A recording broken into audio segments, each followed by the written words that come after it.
नमस्कार, स्वागत है आपका एनएमएफ न्यूज में। मैं हूं आपके साथ शबनम। कांग्रेस जनता पार्टी के प्रमुख चेहरे अभिजीत दीपके और सौरभ दास को क्या बंगाल पुलिस गिरफ्तार करने वाली है?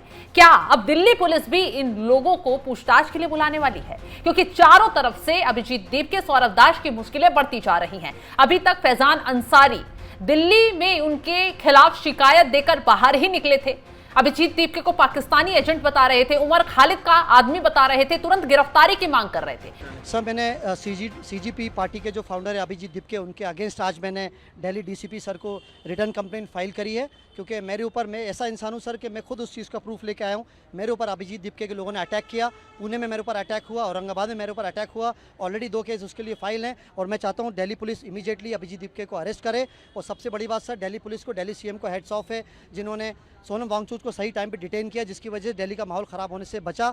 और मैं दिल्ली पुलिस से फिर से रिक्वेस्ट कर रहा हूँ सर, अभिजीत दीपके को मैंने रिटर्न कंप्लेंट दी है, प्लीज़ उसको इमीडिएटली अरेस्ट करें, ताकि आगे कोई भी दंगा फसाद या कोई भी प्रॉब्लम नहीं हो सके। ये अपने फायदे के लिए सब कुछ कर रहा है और प्लीज़ सीजीबीटी पार्टी को सपोर्ट मत करिए। Thank you. इस मामले को दिल्ली पुलिस आगे बढ़ा ही रही थी। इसी बीच बड़ी खबर बंगाल से आ जाती है। दोनों के खिलाफ, यानी अभिजीत दीपके और सौरभ दास के खिलाफ बंगाल में भी एफआईआर दर्ज करवाई गई है और जो आरोप लगाए गए हैं वो बेहद गंभीर है। क्योंकि यहां किसी मामूली धारा में केस दर्ज नहीं करवाया गया है, बल्कि पॉक्सो एक्ट के तहत अभिजीत दीपके, सौरभ दास और सीजेपी के अन्य चेहरों के खिलाफ केस दर्ज करवाया गया है, शिकायत दी गई है पुलिस को। अब क्या है पूरा मामला और क्या वाकई में बंगाल पुलिस अब दोनों को उठाकर ले जाएगी या आने वाले वक्त में अभिजीत दीपके, सौरभ दास सलाखों के पीछे नजर आएंगे? बताते हैं आपको। बंगाल में एफआईआर दर्ज करवाई गई है तो क्या कुछ आरोप लगाए गए हैं।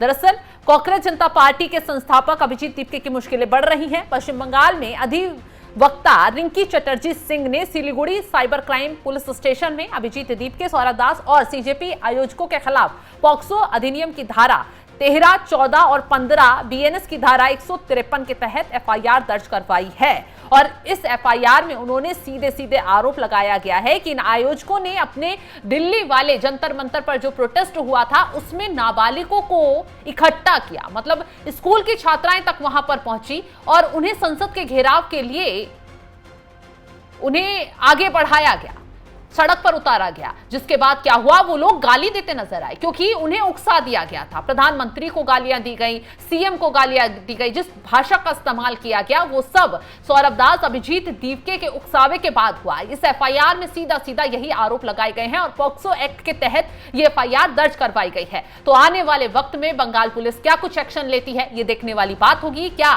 इस एफआईआर के बाद इन लोगों को बंगाल में तलब किया जाएगा, आगे क्या कुछ होता है, यह देखने वाली बात होगी। लेकिन इससे पहले दोनों के खिलाफ फैजान अंसारी, जो मुंबई के इन्फ्लुएंसर हैं, उन्होंने दिल्ली के डीसीपी को लिखे शिकायत सौंपी थी और दावा किया कि उनके पास वो सभी सबूत मौजूद हैं जिनसे पता चलता है कि अभिजीत दीपके के लोगों ने उन पर हमला किया था। और दोनों घटनाओं को लेकर पहले भी वो 2 मामले दर्ज करवा चुके हैं। अब उन्होंने दिल्ली पुलिस से कार्रवाई की मांग की है। साथ ही आरोप यह लगाया है कि अभिजीत दीपके अपने निजी फायदे के लिए इस तरह की गतिविधियां कर रहे हैं। उन्होंने तुरंत अभिजीत दीपके की गिरफ्तारी की मांग भी कर दी है। वहीं जब ये मामला उग्र हुआ, लोगों ने अभिजीत दीपके से सवाल जवाब करने शुरू हुए कि फैजान अंसारी आप पर इस तरीके के गंभीर आरोप लगा रहे हैं, आपको पाकिस्तानी एजेंट बता रहे हैं, आपको उमर खालिद का करीबी बता रहे हैं। तो इस पर अभिजीत दीपके का रिएक्शन भी सामने आया है। अभिजीत दीपके ने मारपीट और एफआईआर करने को लेकर जो रिएक्शन सामने आया वो हैरानी वाला था। उन्होंने आरोपों को पब्लिसिटी स्टंट बताकर खारिज ही कर दिया। उन्होंने झारखंड और दूसरे राज्यों में स्टूडेंट प्रोटेस्ट को सपोर्ट करने की बात यहां पर अड़ा दी। मतलब वो मारपीट और जो भी आरोप उन पर लग रहे हैं उन्हें खारिज करते नजर आए और मुद्दे से ही अलग हट गए। तो एक तरफ फैजान अंसारी हैं जो उन पर गंभीर से गंभीर आरोप लगा रहे हैं, बाकायदा ये कह रहे हैं कि उनके पास सबूत हैं, पब्लिक डोमेन में जरूर वो सबूत जल्द पेश करेंगे। और दूसरी तरफ बंगाल में जो एक अधिवक्ता हैं, उन्होंने अभिजीत दीपके, सौरभ दास के खिलाफ एफआईआर दर्ज करवाई है और सीधे सीधे आरोप लगाए हैं कि इन लोगों ने अपने प्रोटेस्ट में नाबालिग लड़कियों का इस्तेमाल सड़कों पर उतरने के लिए किया, सरकार को घेरने के लिए किया, पुलिस को चुनौती देने के लिए किया, ताकि पुलिस, ये लोग हंगामा करें, संसद का घेराव करें और पुलिस कुछ बिगाड़ ना पाए। तो ऐसे में उन लोगों पर एफआईआर नहीं होनी चाहिए, बल्कि इन लोगों पर एफआईआर होनी चाहिए जिन लोगों ने इस प्रोटेस्ट को भड़काया, जिन लोगों ने ये मंच सजाया, जिन लोगों ने भीड़ बुलाने का आह्वान किया। तो अभिजीत दीपके, सौरभ दास अब मुश्किलों में फंसते नजर आ रहे हैं। आने वाले वक्त में इन लोगों के खिलाफ क्या कुछ कार्रवाई की जाएगी, ये देखने वाली बात होगी, क्योंकि मामला काफी गर्माता जा रहा है। एक तरफ अभिजीत दीपके पर फैजान अंसारी आरोप लगा रहे हैं, तो दूसरी तरफ उनके परिवार की इनकम पर सवाल उठ रहे हैं कि कहां से कैसे पढ़ाई की,